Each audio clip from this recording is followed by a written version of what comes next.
Okay, come on, getting right here. Next part of the book, Amazing Remberce, day 6. No, day 7, yeah.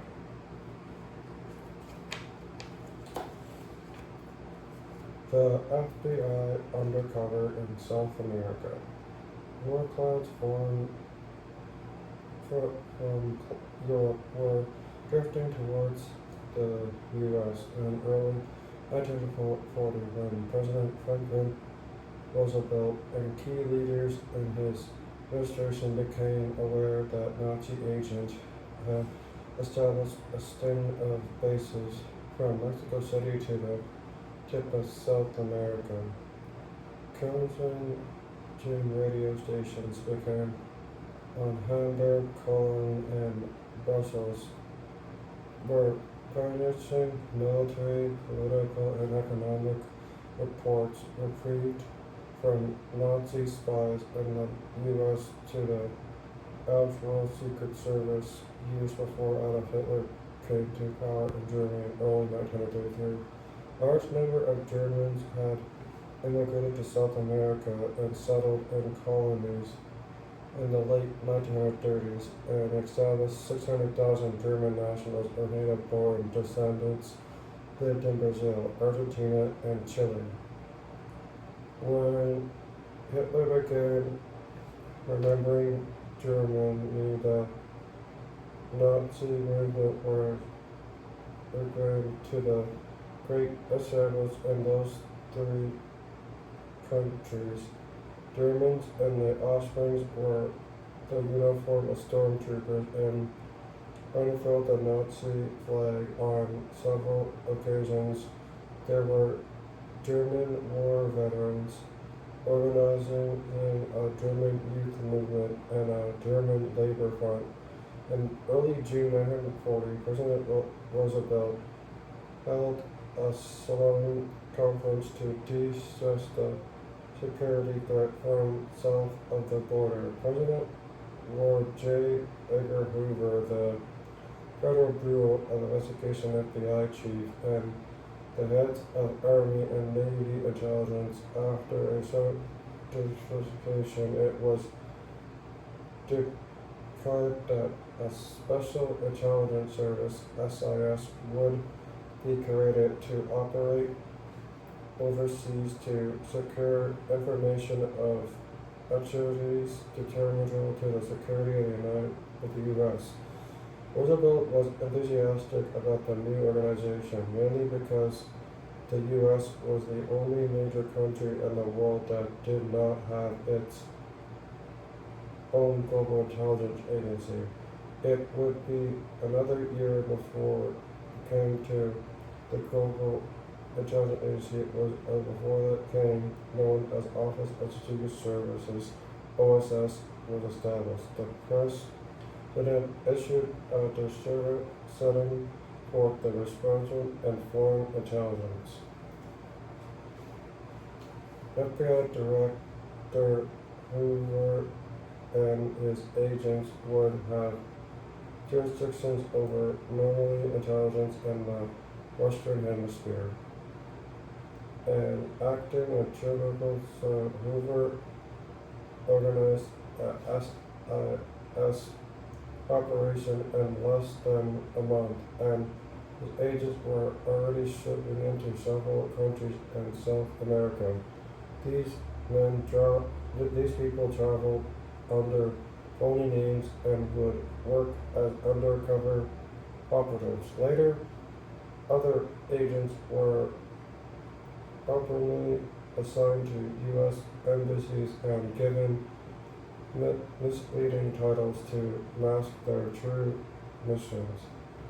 All of the planning, organization, and infiltrating agents were carried out under a very strict planning, organizing, and infiltrating of agents were carried out under a vital secret security. These were a also organized program to wipe out the Nazi spy threat in South America, an operation in which FBI most often would risk their lives would be dedicated operation and could be successful only through cooperation with by friendly governments in South America. Results would have been achieved without public attention or embarrassing each other. Officially, the neutral U.S. or any of the operating regimes undercover agent went to South America as a salesperson for a U.S. soap manufacturer who exceeds never suspected his secret role with the FBI. Within a few months, the agent sold so much soap that his company had to expand its distribution facilities. In the meantime, the gang ho so has available contacts in businesses and global circles. These predecessor friendships spread out that the rival leads into Nazi activities in the country. In a Ashok City, a youthful looking FBI agent arrived to work as a reporter. Soon he began working publications in the U.S. and attended until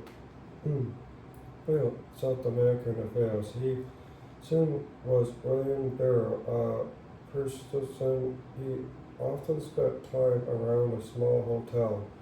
Operating by a man in the Bristol, he paired so in a European country occupied by the German army.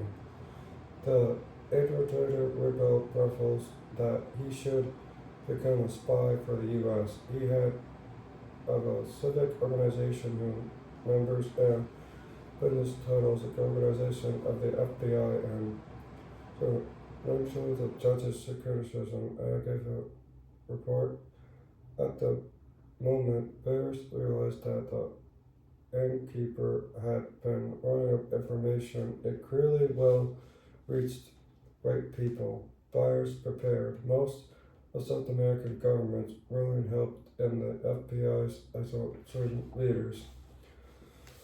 These nations had been reporting non-controversial displays of Nazi support and rumors that Adolf Hitler eventually would try to take over their countries and turn them into German colonies.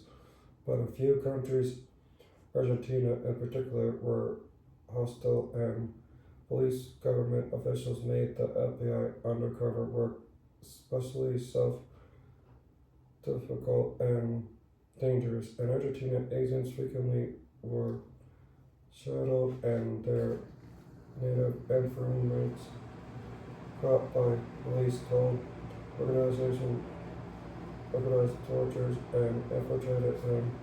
In Buenos Aires harbor, the FBI kept cracking old winter watch care fully hidden in a secure enclave, and without overbeing the police went into Ken Stroll's Navy. FBI people had a careful level and safe idea. Moments later, the craft would slip of hiding into an runway to the Louisville Uruguay. Meanwhile, the FBI Russian journalists had attacked the Argentine police at least once a week, and his unfilled underground. He worked especially at being a reporter and certainly avoid informants. Like many free spirit advocates and buyers, an interest strike in him and could not resist taunting the police who were trying to catch him in organizing activities and his role as a journalist. He could call him the city's chief of detectives. The men were doing the effort to nail him. I just stepped up to be passing by and hoped you would join in me in a cup of coffee, he would tell the police official. It must have driven the guy nuts, Byers told later would tell an associate, and detectives who were trailing me didn't know that a well-placed crime and the police were tipping off my innkeeper informant about which days I to be shadowed. One day, Byers' information told that two Germans suspected of being spies had driven by automobile to a nearby Argentine city.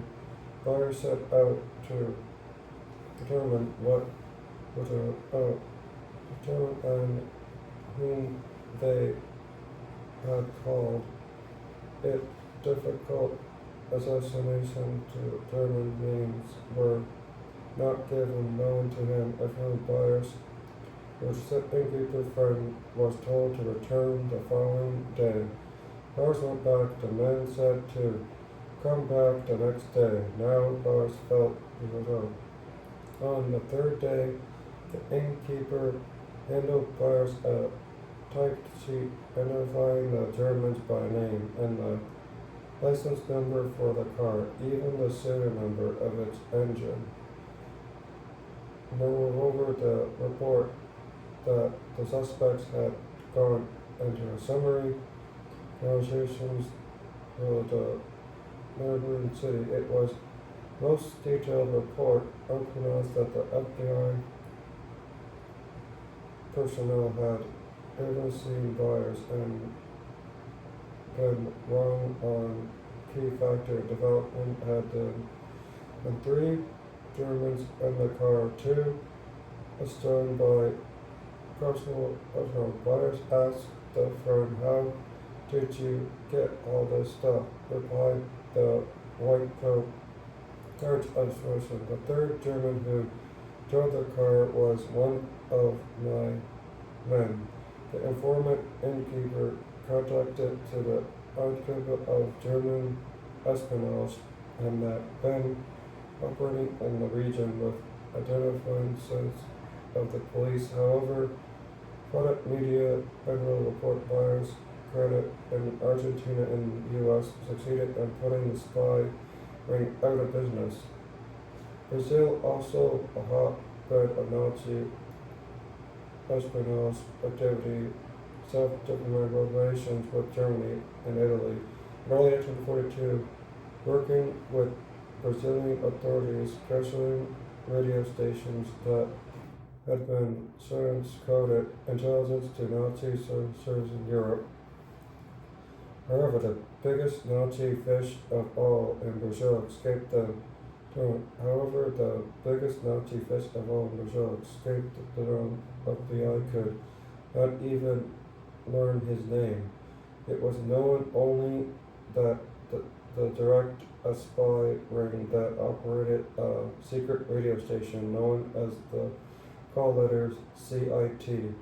The mystery spy was Joseph Jacob Janssen Suarez, a German engineer and scientist, a worried man who peered under the thick glasses. He had arrived in Rio de Janeiro by ship in the spring of 1941, smuggling past customs a large bag running radio transmitter.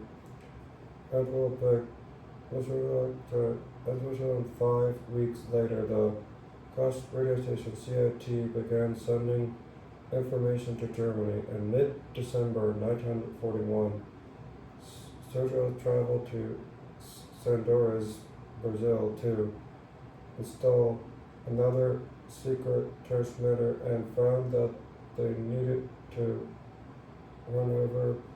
He went to a small shop to buy the item.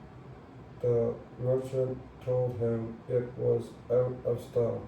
However, he could order the part and forward it to the customer if he would leave his name and address. The stranger wrote on a piece of paper, Remberce Hotel Santos. Brazilian secret agents had warned Marshall to be cautious in selling radio parts to strangers, so the shopkeeper called in the police and gave them the customer's name and address. There was no O. Martinez registered at the Santos Hotel. A week later, however, a man identifying himself as O. Martinez called the store about the wherever he had ordered. The shopkeeper said he expected the delivery that day, and he personally notified the police, whom in turn informed the FBI. Based on sketchy information by O. Mendes and his phone call, the FBI team with the police worked together information that began to point forward. Niels Christensen, a real Danish engineer, Dr. Christensen, business administrator, German, and Ocean. Not until years did the FBI break its silence about its Sicilian success in wiping out the widespread multinationals France and South America during World War II. 887 German spies were identified. 389 of them were arrested by local authorities, and 105 were convicted.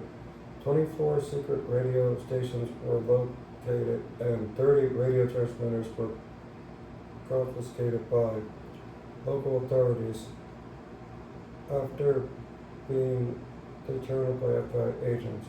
The undercover triumph had been costly. 4 FBI personnel included assassinating Dr. T. Foxworth were killed and carrying out their missions, all in airplane crashes. That's the end of day 7. Let's say thank you to them. And yeah, I know this part was a long one. That was a very long chapter. Hopefully the next chapter will be a little bit shorter. It was a mouthful. Yeah.